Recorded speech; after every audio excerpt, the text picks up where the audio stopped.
दोस्तों नमस्कार। Colonel Ajay, CEO Ajay astro money group, first global astro finance digital channel से आपसे मुखातिब होता हूं। आज मंगलवार 1 अक्टूबर सन 2024। दोस्तों आपको याद होगा, हमने आपको अग्रिम विश्लेषण देते हुए कहा था कि जियोपॉलिटिकल टेंशन बढ़ने से बाज़ारों पर प्रभाव पड़ सकता है। ऐसा ही कुछ लगातार देखने को मिल रहा है। पिछले 3 दिनों से लगातार मध्य पूर्व देशों में ज़बरदस्त तनाव चल रहा है और इजराइल लेबनान पर एक के बाद एक बड़े हमले कर रहा है। साथ साथ ये भी खबर निकल के आ रही है कि इजरायली एयर स्ट्राइक में हमास का एक और कमांडर फतेह शरीफ अबू अल अमीन की मृत्यु हो गई है। दूसरी ओर बैरूत में इजराइल के हवाई हमले में फिलिस्तीनी मुक्ति मोर्चे के 3 नेताओं की भी मौत की खबर मिल रही है। दूसरी ओर इजराइल रक्षा मंत्री ने युद्ध का नया चरण शुरू करने के बयान के बाद लेबनानी में ज़मीन भी हमले का संकेत माना जा रहा है। दोस्तों खबर ये निकल के आ रही है कि हिजबुल्लाह के चीफ हसन नसरुल्लाह की मौत के बाद इजराइल की सेना पूरे लेबनान पर भीषण बमबारी कर रही है, एक के बाद एक। और खबर साथ साथ इससे 105 लोगों के मारे जाने की खबर है और लेबनान स्वास्थ्य मंत्रालय के मुताबिक हवाई हमलों में 359 लोग घायल हो गए हैं। लेबनान के अनुसार इजरायली फाइटर प्लेन्स लगातार पूरे लेबनान में एयर स्ट्राइक करने में जुटे हुए हैं। दूसरी ओर एक कदम आगे बढ़कर इजराइल के प्रधानमंत्री बेंजामिन नेतन्याहू ने ईरानी लोगों को एक वीडियो संदेश जारी किया है और कहा गया है कि अब वह दिन जल्दी आएगा जब ईरान में उन्मादी धर्मतंत्र आज़ाद होगा।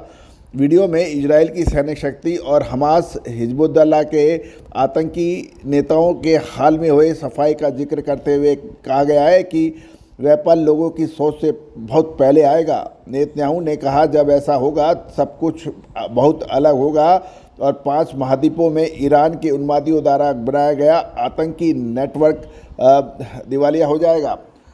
दोस्तों ये एक बड़े खतरनाक मूव हैं जो कि पूरे विश्व को जियोपॉलिटिकल टेंशन के और वर्ल्ड वॉर के मोर्चे पर घसीट सकता है। अब इजराइल शांति का प्रयास से रुख नहीं मिला रहा है।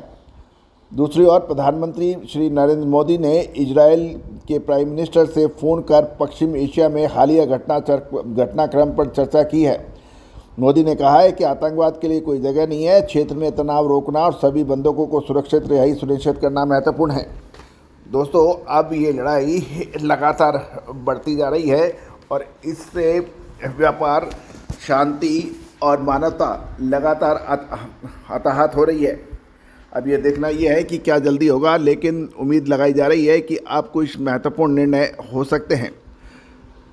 दोस्तों अक्टूबर महीना, अग्रिम आपको मैं अपडेट दे रहा हूं, अक्टूबर महीना बहुत ही विशेष रहने की संभावना बनेगी। पूरे वर्ल्ड अर्थव्यवस्था का पे एक भीषण असर पड़ने की संभावना बन गई है।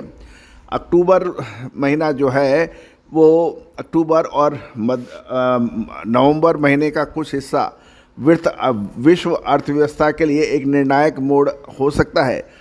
इसमें बाज़ारों में बड़ी गिरावट, शेयर बाज़ार, कमोडिटी बाज़ार के अंदर कुछ महत्वपूर्ण परिवर्तन आने की संभावना बन गई है। जो छोटे निवेशक हैं, छोटे व्यापारी हैं, उनको अतिरिक्त सावधानी बरतने की सलाह दी जाती है। दोस्तों जब कोई भी देश विनाश के कगार पर हो और दूसरों को लगातार विनाश करते हुए देखना चाहता हो, तो अब ग्लोबल विलेज के अंदर ऐसा संभव नहीं है। लगातार बमबारियां, लगातार हमले, ये अब विश्व के अलग अलग, पूरा विश्व अब 2 धड़ों में बट रहा है।